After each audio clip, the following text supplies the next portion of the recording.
There are a lot of conditional things that are not related to patient care.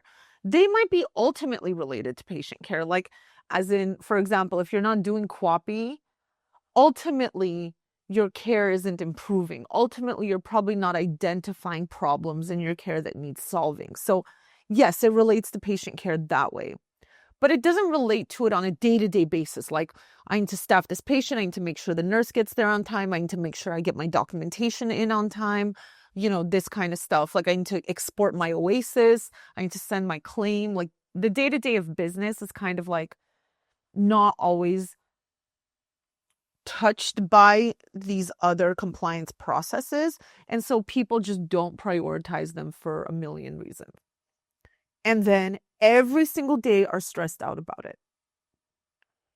This can really like weigh down your energy and your psyche in this way. And it just creates a heavier version of yourself and the people around you. People in agencies who mind their compliance are typically like happier and lighter than people in agencies who ignore it. Because you just kind of, and what does ignoring it really mean? It means like, maybe I should have checked that you're doing this process correctly and I didn't, things like that. I don't know. But the point is that the stress level of ignoring it and then the stress level of having to catch it up, you're kind of like, you're here on neutral and then you spike here in the catch up.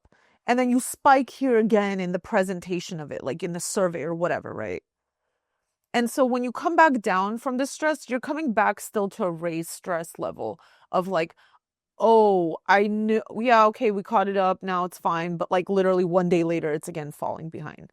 Whereas people who are maintaining these processes are existing like here, like you might be here ignoring it, and they're like here always, and then their spike to like right before the survey might come up to like where you normally are on a day-to-day basis. Because on a day-to-day, they know that they're doing what is in their power to do, regardless of what the outcomes end up being. And so just knowing you're doing the steps is enough to like reduce that personal stress. So that's like the third reason, and a very big reason to just like incorporate these couple of processes into your daily life. And that's it. And kind of like forget about it, not really think about it past it being structured in your daily life.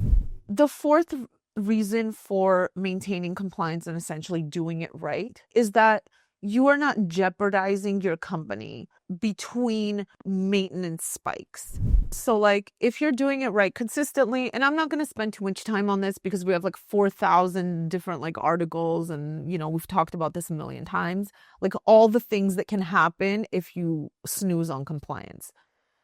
For example, you get a complaint survey. Now they've uncovered all the things you haven't been doing, and I mean, that can be anything from a conditional deficiency to just like taking you on an immediate jeopardy or a shutdown track. It's just very, very like unpleasant, kind of catastrophic things that lead to a worst case scenario kind of moment. Whereas you could just avoid that by incorporating these processes in your daily life.